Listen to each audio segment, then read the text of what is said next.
Hello, everybody. I'm Jim Lee from Sumter, South Carolina. I'm a diligent researcher, and I publish all of my research on climateviewer.com, and I create apps for activists on climateviewer.org. I want to thank Mr. Griffin for allowing me this opportunity to speak. Thank you, sir. For giving me this opportunity to speak, and thank my wife for all the support over the last 5 years. It would not be possible without that. Okay, so geoengineering, weather modification, and weaponizing nature. Now, this is a topic that is very personal to me. I was a Boy Scout, and I've observed nature most of my life, and I was completely unaware that people modify the weather. In addition, I did about a year worth of research, weather studies and ROTC, and this never came up, so that was kind of shocking. So much for the education system. So a global warming alarmist will tell you that all the extreme weather events that we're seeing today have something to do with the CO2, and we all know that that couldn't be further from the truth. In fact, I'm going to be putting up a website pretty soon, weathermodificationhistory.com. I suggest you all check it out. But James Corbett put out a great video the other day on this topic, and I hope that you all check it out. I don't want to get too deep into that. I want to talk specifically about the history. The 100-year history of people modifying the weather. This is something that's not taught in public education at all, and I think that that should change. Because in 1978, there was a UN law signed called NMOD that bans weather warfare. Now, that took me by surprise. I was 2 years old when they banned weather warfare, and I had to figure out why. So let's do that history. 100 years ago, there was a guy named Charles Mallory Hatfield. He was known as the moisture accelerator. He mixed chemicals in vats and he burned them to make rain. Back then it was called rainmaking or pluviculture. Now, he was contracted by the city of San Diego to make it rain. They told him they'd pay him $10,000 to do it, and he did it. The problem is he did $3.5 million worth of flooding damage, and unless he assumed liability for all of that, he never got paid. That's the Lake Morena Dam falling apart right there. Then we go to the birth of cloud seeding. This is really the official start of the modern era of weather modification. Vincent Schaefer, Irving Langmuir, and Bernard Vonnegut. On the left there, you can see Vincent Schaefer, and on the right, you can see Vincent Schaefer breathing in a freezer. That is how cloud seeding was invented. You cannot make that up. So less than a year later, they tried to steer a hurricane with it. Project Cirrus was those three scientists you just saw were from General Electric. They got with the U.S. Army Navy Weather Bureau, and they went out and seeded a tropical storm, which then turned into a hurricane, which changed colors, 120-degree turn, slammed into Savannah, killing one and doing $3 million worth of damage. Do you think that stopped them? No. In 1949, Irving P. Crick invented the ground-based cloud seeder. And for those who've never heard of cloud seeding, the idea is really simple. You put a little particle in the air, water attaches to it, and hopefully it falls on the ground. Those are seeds or aerosols. So they put seeds into the clouds to try to make it rain. This guy does it from the ground. Now, this is a map from 52 of 65 of all of the different cloud seeding projects. 1958, did you know that in Palm Springs, planes were clouding the sky and blocking out the sun? Today we call this chemtrails euphemistically online, as the general term that they like to call it, but in 1958, they said that an exuberant mob of skyriders were blocking out the sun. The Air Force so far is flabbergasted. The Navy wasn't, however, when they were dropping carbon black dust suspended in liquid, creating clouds. Now, our previous speaker spoke about soot. That's the other term for carbon black dust. So they were putting carbon black dust in the sky, making clouds, and destroying them with a dry version. They had preventing forest fires with cloud seeding with Project Skyfire, and Project Skywater quickly expanded the United States federal involvement in weather modification. You could see contractors, experimental, pilot projects, and Bureau of Reclamation, everybody's favorite. Now, they modify the weather. So the military also started modifying space. They don't like the ionosphere because it's unpredictable. And unpredictable is not cool for operations, so why don't we create an artificial ionosphere by putting 480 million needles in space? Some of them are still up there, the rest are in the North Pole and the ice. NOAA then had Project Storm Fury, where they did more cloud seeding experiments on hurricanes. NOAA swore they would never do it again after this. In 1963, they started plasma seeding. And I like to call it plasma seeding because it's similar to cloud seeding. It's just done in space. They call that space weather modification. They banned upper atmospheric nuclear explosions because the military was trying to destroy the ionosphere, which they failed, thankfully. And so they had to come up with a better way to engineer a mousetrap, so they started using sounding rockets and creating artificial ion clouds in space. These ion clouds are made of barium and strontium. Now, this is something that's usually attributed to chemtrails, and that's because people don't know the 60-year history of dumping barium and strontium in space. The reason they do this, the ionosphere is invisible. You need a tracer element to see it. So they dump chemicals up there, they heat them with microwaves, and they can see it. They can also modify it. The solar-powered satellite was an idea they had in 1968 where they said as long as the program was called solar energy by the United States, it couldn't be called a weapons project. I will be releasing this online so you guys can get a copy of this entire presentation with references. Commercial airlines to end, quote, smoke pollution of the skies, 1970. History repeats itself, and those who forget the past are doomed to repeat it. In 58, they blocked the sun out. There was so much air traffic that the state of Illinois and New Jersey sued the airline industry for chemtrails in 1970. Secretary of Transportation Volp stood in and he said, let's get this thing figured out. 43 air carriers met with him and they agreed to install burner cans to reduce 70% of the particulates coming out of planes, and chemtrails went away for quite a long time. Now, we're at the point where 30 years after the invention of cloud seeding, it is used as a weapon in war. Operation Popeye, make mud, not war. And basically, the 54th Weather Reconnaissance Squadron used 3 planes to modify the weather over Vietnam for 5 years. Here's a picture of the U.S. Navy's China Lake Cold Cloud Modification System. That's a weather modification bomb. And over there on the side, you can see the goals of Operation Popeye, aka Operation Motor Pool. We would not know about any of this if it weren't for real journalists and people who actually care. Hero Jack Anderson over there saw a secret memo sitting on Lyndon Johnson's desk that said, continue Operation Popeye plus weather modification over Laos. If he hadn't seen that note, and if Senator Pell had not held secret hearings, this would not be public today. And then let's get to what happened as a result of this secret meetings. They were held January 25th, 20th, and 26th. I have transcripts for the first two. The third one, the 26th, is still classified to this day. Please FOIA that. But under oath, they lied and lied and lied.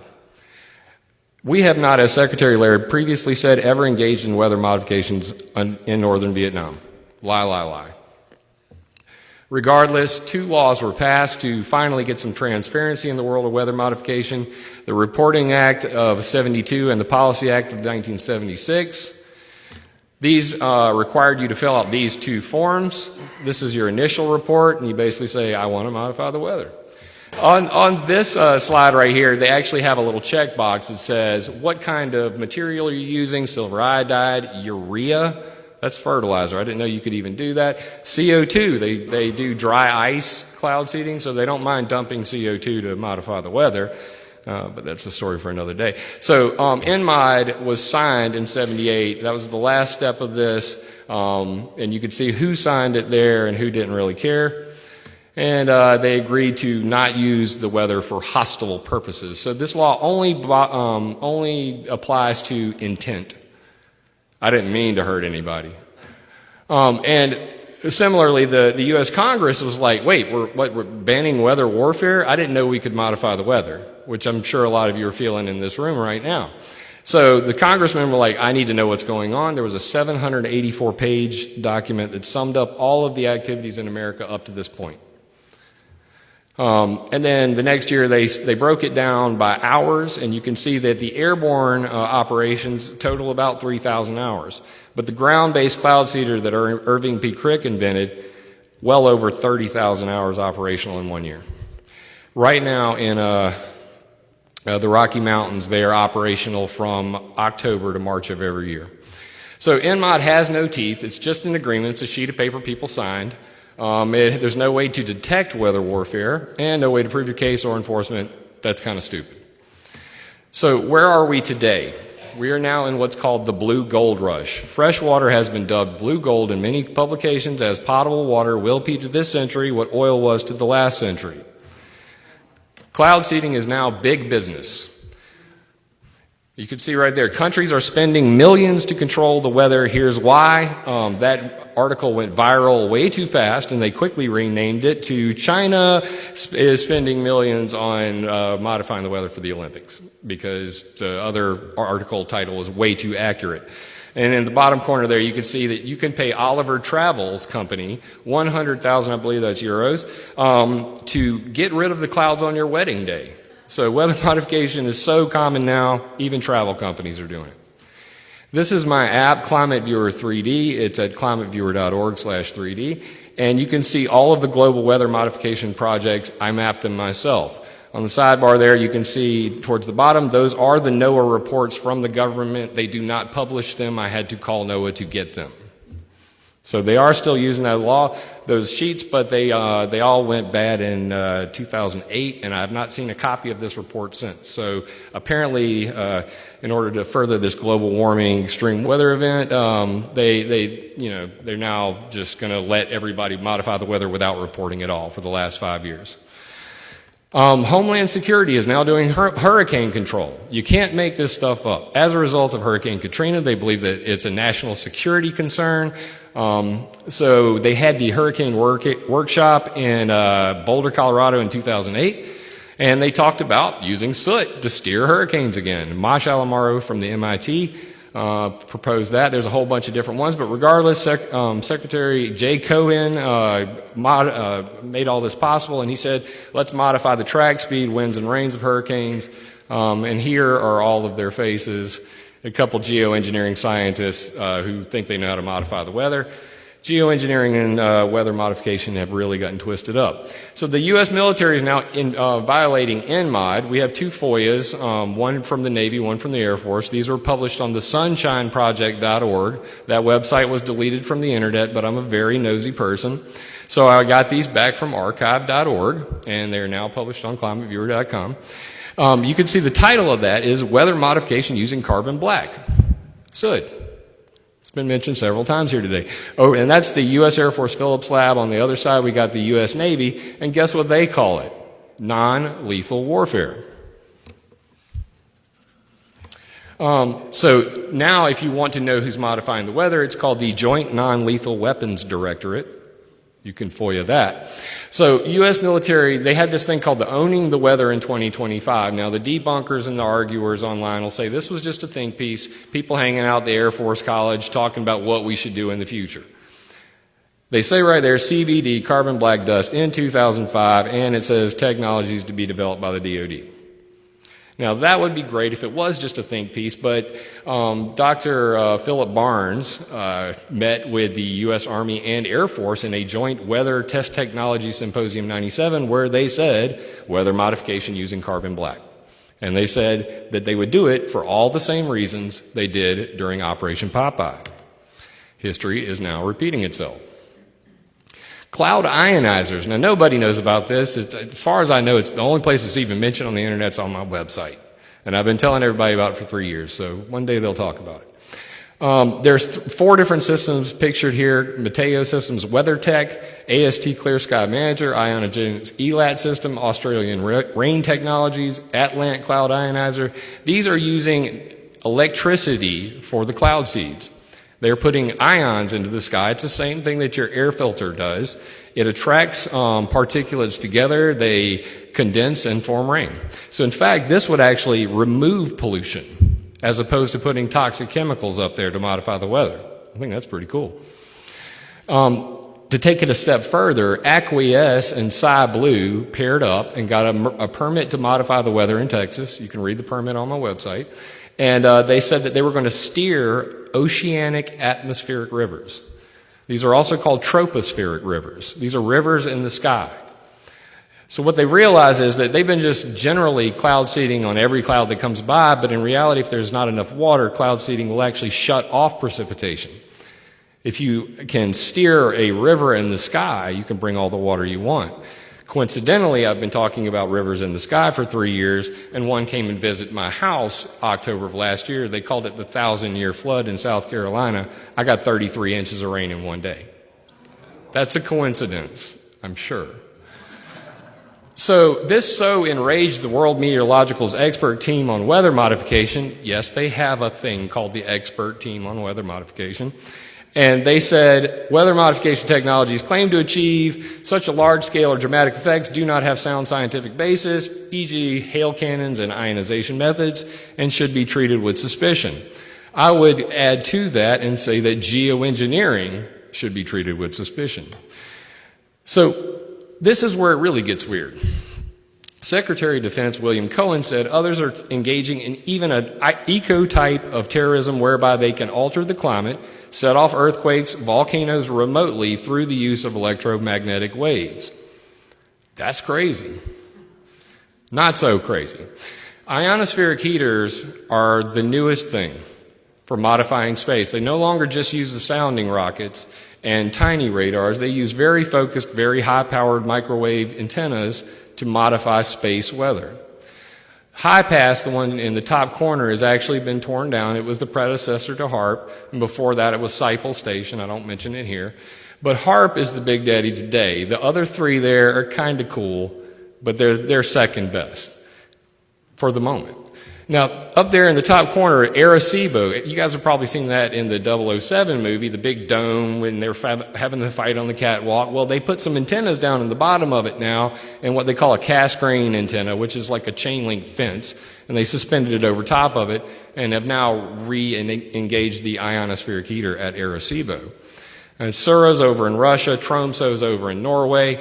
Tromso's getting a big upgrade to 100 gigawatts, so it will surpass HARP as the most powerful on the planet very soon. So HARP is up in Gakona, Alaska. Now this guy gets picked on so much by so many people on the internet that I can very rarely have a serious conversation with anybody about it. So what I want to do is talk about what it really does. It was designed to suck radiation out of the sky, period. At the Tether panel, Dennis Papadopoulos from the University of Maryland proposed funding for HARP because he wanted to create a wind tunnel or a test chamber for creating a mitigation system for electromagnetic pulse, high altitude electromagnetic pulse. What does that mean? Everybody talks about Iran getting a nuke, which is, once again, doublespeak. Iran already has an EMP weapon. China has an EMP weapon, North Korea has an EMP weapon, so does Russia. If they dropped an EMP over America, the Heritage Foundation said 2/3 of Americans would die in 6 months. The TV show Revolution is about that. So this is a backup system to suck radiation out of the sky. Similarly, a Carrington event, which is a large solar flare, would kill us today, big time. This may be the only thing that could stop that. So I want to hate it, but it may save your life one day. The problem with that, Jacob Bortnick says, we want to get rid of the Van Allen belts. I don't even see why we have them. So you've got these sick guys modifying the ionosphere. They use it for all kinds of things. The big one, though, that gets the most arguing online is called ELF waves. And ELF waves can entrain in your brain and affect your brain. The Russian Duma said that we are creating a mind control weapon. And they create a virtual antenna in the sky by pumping electricity into something called the electrojet. This is called polar electrojet heating. The electrojet is that circle right there above the North Pole. That's why Tromso and all of these other ionospheric heaters are near the North Pole. The really cool thing for them, though, is they figured out a different way to do it. Now they call it ionospheric current drive. And what they're actually doing is heating a higher part of the ionosphere, which is making a signal that's heating the lower part of the ionosphere, which is then making an antenna that makes ELF waves that talk to submarines and drive you crazy. The thing is, it can be implemented anywhere, anytime. So now they don't need HARP. So everybody wanted to talk online about how HARP was sold or destroyed, and that doesn't make any sense. They sold it to the University of Alaska because they're going to put them on boats. Makes sense to me. Why would they want me to map out all their ionospheric heaters on my Climate Viewer 3D when they could hide them on boats that move around all the time? I can't put a dot on a map on something that's constantly moving around. And they call it the straw man high frequency array. Straw man. That's cute. So these barges, they say that we could put one right about here. These little green strip across the equator, and the other one, optimal region for an alpha ray, happens to be right on the spot where that 8.0 hit New Zealand the other day, because alpha waves can create earthquakes. We're going to leave that for another day. Finally, Project Lucy, they talking about creating noctilucent clouds from using two transmitters like HARP to compress atmospheric methane into diamond dust. And you can actually hear Dave and Keith at the SRM 2015 conference saying, we're going to use diamond dust to cool the planet. I'm not making this stuff up. Malcolm Light from the Arctic Methane Emergency Group. And if you guys haven't heard of AMEG yet, you need to look up the Clathrate gun hypothesis and all their stuff they talk about with methane doom. These guys wrote a letter to world leaders asking for geoengineering in 2013, saying that by 2015, they could mount them on submarines, planes, and drilling rigs when the ice has melted. We've all heard that. So I'm just saying, don't cross the streams. That's probably a bad idea. So that brings us to the topic of the day, geoengineering. Now, I did all that history because I'm pretty sure none of you have heard this stuff. And I'm a very meticulous researcher. I pride myself on being accurate. It's something I could take in a court of law and prove beyond a shadow of a doubt. Now, this solar radiation management looks like this little animation here. You put particles in the sky, and the sun bounces off of it. So they want to block the sun to save us from global warming. So what you guys are doing here is very important to me, because if not, this is what we're going to get. And I've got some of the terminology up there: marine cloud brightening, thermal radiation management, shortwave climate engineering. The list goes on. Now, censorship and the ability for people to find out this information is impeded by the use of control, the control of the words that they use to describe these things. So I did a little Google Scholar search to see what all the nerds were saying about it, and it turns out that's pretty right. Geoengineering and weather modification happen to be the most popular. That's what we're going to call it today. But there are many other different terms. Climate engineering is more accurate. That stuck for a little while, and then they called it climate intervention when the CIA stepped in and renamed it that. This all came about from Edward Teller, Lowell Wood, and Roderick Hyde. Edward Teller invented the hydrogen bomb.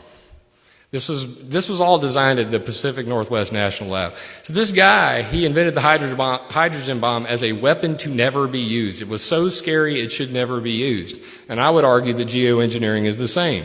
Clean up your act, or we're going to use this incredible weapon of doom on you. So he pushed it. Ken Caldera, in the second paper there, he made a computer model of the future of what geoengineering would do to the planet. And he said, this looks rosy. We cooled the planet really well. So then they wrote a follow-up paper, and then a Nobel laureate came along and said, hey, let's do it with sulfuric acid. That'll work. And the push has been on ever since. And here's everybody's favorite fun guy, Bill Gates. And he has something called the Fund for Innovative Climate and Energy Research, FICER, where he hands out money to Ken Caldera and David Keith, and all the scientific Illuminati come over and beg for money from them. That's why we get all this geoengineering studies. Chart on the left-hand side shows who's paying for it. National Science Foundation is the biggest culprit. You can see the FICER right above that smaller dot, European Commission, NERC. These are the people paying to block your sunlight in the future. On the right-hand side, you can see SRM authors. Those are the guys pictured at the top, are the biggest culprits. I'm calling them lobbyists because they are not researchers. They are not just advocating the study of this. They are advocating this become a reality. So Stephen Salter and John Latham have this thing called the Silver Lining Project. It's marine cloud brightening. They deleted their Silver Lining Project website. Of course, I found that too. So I call it the Silver Lining Project just because they don't like it called that. But their idea is to take sea salt and spray it into clouds to make them whiter and brighter, which will reflect more sunlight. They proposed a couple thousand drone boats in the Pacific Ocean to do it. Those are robots. Bill Gates himself and patent troll Nathan Myhrvold got together to their intellectual ventures company to create the StratoShield hose to the sky. And they literally roll it out of a building. A blimp flies it up into space, and they pump the sulfuric acid, titanium dioxide, aluminum oxide directly into the stratosphere. No planes required. Over in the UK, they had the SPICE project. They proposed an actual test of this. They were going to drag a blimp behind a boat and spray some chemicals, see how much sunlight they could block. The Etc. group, Jim Thomas, a friend of mine, a colleague, they put a stink out in the papers and made this go away. So this project never actually happened. 4 years later, they put the website back up. They're pushing for another experiment. Hopefully, they'll forget about it and not come this time. The Asilomar conference, this is a 2010 meeting where they had all of the geoengineering scientists get together, and they said, quote, as for the U.S. Department of Defense, forget about it. To this group, the involvement of the military is pretty freaky. The other quote they said that's missing from there, and I'll just do it from memory, if the globe starts to see this as a, quote, an idea cooked up by rich Anglo-Saxons to dominate the climate, then we will all be tarred and feathered. I debated Ken Caldeira and David Keith for 3 years in his forum that's online, and I finally had enough of him talking about reframing questions to get the answers that he liked, that I told him, Ken, I'm going to be there with the tar and feathers. He banned me from his forum the day after, and Andrew Lockie had a little cry fest with him. But the problem with this is geoengineering SRM will kill people. And this is why it has not been legalized up to this point. Whether it's going on or not is a topic for later discussion we're going to get to. But this is the real problem, is that they know it will change rainfall patterns worldwide. And they've got all the charts to prove it. And the natural analog for that is that when volcanoes go off, the Amazon basin can dry up almost completely. And if people in the southern hemisphere are robbed of water permanently as a result of geoengineering schemes, they need to know how to pay the dead people. That's why this is very serious. So the the Convention for Biological Diversity got together in 2012 and banned geoengineering tests or experimentation until blah, blah, blah. Problem is, the U.S. was not a party to this accord. The U.S. does not care about this ban. So this is where we all come, full circle to what we're dealing with here today. COP21. They said that we really should wait till after the Paris Agreement to get funding for geoengineering because we don't want to see as being biased. And there was a DC Leaks email from Hillary Clinton's team where John Podesta has created this group who are basically breaking down how they're going to make it a reality. So Podesta and Hillary aren't going away whether you like it or not. And they're trying to make geoengineering a reality. In fact, we're already living in a geoengineered world. This is the UN Secretary General saying that we're already living in a massive experiment. Why should we go into another one? So what does he mean by that? He's talking about artificial cloud creation. Ship tracks are something that most people don't know about, they don't think about it, but it's a geoengineering program, except it's just pollution, except it's accidental, it's inadvertent, and they call it accidental or inadvertent weather modification at the conferences they have, because it's just pollution. It is modifying the weather, but we got to move boats. These boats are so bad, in fact, that they create more pollution than all of the cars in the world. There's 16 boats. When they're taking away people's ability to burn firewood in Oregon because of CO2, I say sink those 16 boats and let's call it even. And the reason for that is it's this stuff called bunker fuel. You should look it up, but basically it's very, very dirty fuel. And that's what's creating it. It puts a lot of soot up there. The soot creates clouds. So artificial cloud creation from Contrail Cirrus. This is what we like to call chemtrails on the internet. The problem is that if you Google the term chemtrails, you're going to get so many lies and deception, you will never, ever, ever be able to find out the truth. So I set out personally to debunk all of that and get to the nuts and bolts of it. And at the end of the day, that's one E3 AWACS covering all of the UK by itself. This was during a 2008 volcano where they grounded all flights, and the E3 was the only thing in the air. So without all the background noise, they could actually see how bad the problem is. So for the chemtrailers who are going to be watching this presentation, I'd just like to throw you a little bone. Barium and aluminum is in the jet fuel. It was put in there in 1962. It's called Status 450 Denza.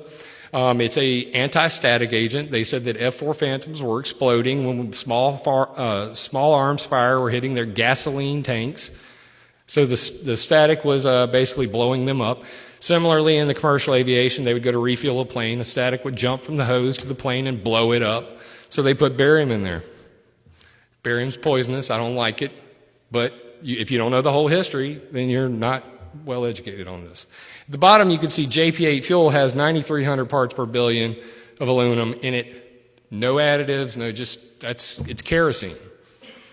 This chart here is showing the NATO's fuel, what's called the NATO single fuel concept. NATO from 1988 to 1996 converted all of their planes and all of their nations from gasoline-based fuel to diesel fuel. My stepfather was Chief Master Sergeant in the Air Force for 30 years. He worked on the E-3 AWACS. He said that when this happened, they pretty much destroyed every fuel filter they had. They had black belch, which they haven't seen since 70 when it was banned the last time. That they had a lot of soot production problems. Soot is the #1 cloud seed coming out of planes that makes all these clouds we see. So incomplete burn is leading to this. So let's get real about chemtrails because credibility is crucial. Chemtrails, persistent contrails, spreading contrails, contrail series, I could go on all day. I like to call them artificial clouds. But that's the actual terminology used by the individuals who study this phenomenon. So at this point, it's not even argumentative. Chuck Long from CRES, is the Earth System Research Lab Global Monitoring Division, said that we are accidentally geoengineering our planet with contrail-generated haze of ice, which is subvisual. It's basically whitening our skies. Now, some of you may recall dark, deep blue skies. I remember it when I was a Boy Scout. I was in the woods every day. I remember it was so dark, it was amazing. We no longer have that. So for people to joke about chemtrails online and not take this seriously, they're actually hurting a very serious discussion for our time. None of these climate model jerks have ever accounted for aerosols properly. In fact, cloud-aerosol interaction is the greatest unknown in climate science. It's not accounted for in any of their models, and when the IPCC tries to figure out what's doing what, if a linear contrail turns into a cirrus cloud, it is not accounted for or attributed to planes. It's just a cirrus cloud. So they claim that they can't tell the difference between nature and unnature, so we'll just call it nature. And as a result of that, the chart for cirrus clouds is this big. The chart for contrail cirrus is this big. You can add up CO2, methane, and other. It's still not near as big as the cirrus clouds, which the planes are creating. So David Key said that if we were going to geoengineer the planet, we need 25,000 metric tons of sulfuric acid in the sky to do it. Forget about acid rain. I learned about that in high school. They don't talk about it anymore. Banned terminology. Don't say acid rain. But that's what they want to do. So this guy, Oscar Escobar, he did a little bit of math, and he said, well, they're already putting 20,000 metric tons of sulfuric acid up there in 1990. And the last estimate, by 2010, it should have been up 110%. We're well over that. So he's saying, why don't we end this unintended but failed and still ongoing experiment? And I fully agree with him because we are putting insane amounts of sulfuric acid up there. So I heard from a couple of my hacker buddies that there was a text file on an FTP server on the EPA website that said, we want to know if you think that these planes are affecting human health. If you do, would you like to have a hearing? I was the only person on the planet who said I'd like to. Lucy Audette from the EPA called me. She's a senior policy analyst. She tried to talk me out of coming. Of course, I recorded all that and put it on my YouTube channel, youtube.com/Jim Lee Climate Viewer. You can watch it. You can watch her beg me not to come. It's great. But I went anyway, and I took 5 of my friends, and we went up there and talked about geoengineering, the New World Order, and cloud creation. It was epic.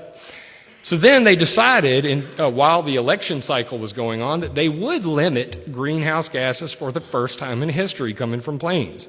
And I was there to tell them, I don't care about greenhouse gases. Greenhouse gases never hurt anybody. I'm talking about acid rain and cloud creation because that hurts everybody. So they decided to limit greenhouse gases. Less than 7 days later, Obama and his team comes out with the alternative jet fuel research and development strategy. These are biofuels. They're mandated by George Bush in 2007, the U.S. Energy Independence Act of 2007. And they said that they're going to basically push these biofuels on there as a solution to the chemtrail problem, to get rid of these clouds because they produce much less soot. China, the U.S., Europe, and ICAO all agreed to regulate themselves, and then they threw my lawsuit out, all during the election. So artificial cloud experimentation is a real thing now. This is Ulrich Schumann from the German DLR saying less warming and more cooling contrails predictable for operational planning.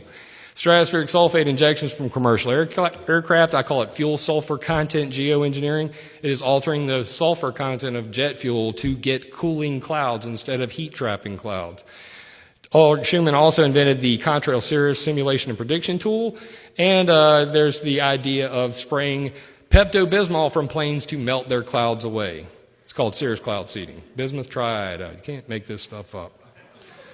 So then we have the Alan Robot got a call. This is one of the geoengineers I showed you earlier from the CIA saying if someone was controlling our climate, would we know about it? And he said, I think so. The problem with that, in 2015, January, at the 20th conference of planned and inadvertent weather modification, they have these conferences every 2 to 3 years. I'm going to the next one. Diane Seidel said, well, it depends on how bad the SRM was, the solar radiation management, and the duration, and if we had a sustained observing system, which we do not. And that's a serious problem. So I'm demanding verification and transparency. This is why I do what I do. I call it the clarity clause. And it's an addendum to NMOD, because NMOD has no teeth, it's useless. We need a sustained observing system, a citizen-powered sensor network. I created Climate Viewer 3D for that purpose. I have gathered every single instrument that NASA, NOAA, and all of them have and put that live on my open source map. You can see all of this stuff in real time, so you can monitor the atmosphere and hopefully catch somebody modifying the weather, because currently there is no way to do it. So I'm proposing that people buy sensors that they put in their backyard, that they have vetted, and we have connected to a decentralized, where's he at? Decentralized network, which is based on Node, for the techies out there, that we're programming. It's completely open source, and it'll be a citizen-powered verification system. Detect atmospheric conditions, have an all-sky camera so we can watch the video of it, and aerosol detection. Now, I understand this will be expensive and technology is not there yet, but we are rapidly getting to that point. And through, all of us pushing for this sort of thing, and global demand will drive those prices down. We will have this. I'm going to make it a reality. So transparency, I want a multilateral registry of cloud seeding, geoengineering, and atmospheric experimentation events, and a 24-hour notice available on a website so that if somebody hurts you, if somebody modifies the weather and a flood destroys your property, just like with Hatfield back in the day, that you can prove your case in a court of law and do something about it, because currently there is no way to do that. And the only way to get this to be a reality is to demand it. So I really hope you guys will support me. Those are my 3 websites, climateviewer.com, climateviewer.org, and I'm going to be publishing weathermodificationhistory.com when I get back home, and it's going to have a lot of these timeline entries on it, and gofundme.com/climateviewer if you guys want to help make this citizen-powered network a possibility. I'm trying to get some funding for that, but I believe that this is the way to go. When Fukushima happened, they turned off RadNet. When we had nuclear radiation coming across America, they cut off the only system that would have told us. That's unacceptable. I don't trust the government more than any more than any of you do. So that's why I think that the impetus should be on us to A, create the sensors, B, have the network, and demand the transparency so that we can put a stop to these practices. I think that a lot of people have been hurt over the years by weather modification. I've read many cases of individuals who had cloud seeding done over their property and then had their property destroyed and then had it all blamed on God. That's unacceptable. So that's why I'm here today, and that's what I want you guys to know is there's been a 100-year history of people modifying the weather. We have no way to catch anybody doing it, and it's time that we demand that that happen. And I hope that the system that I've designed, Climate Viewer 3D, can start to bring that about, and at the very least, it'll seed the idea that somebody else will take and then make this system a reality. Because I think that they have gotten away with this without any attention for far too long.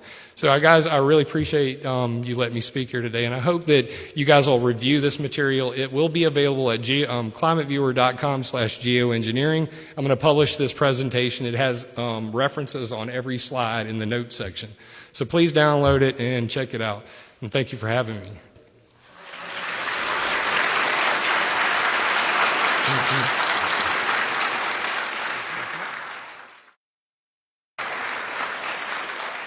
This is great. Jim, I want to thank you for giving the first succinct, documentable dissertation on geoengineering.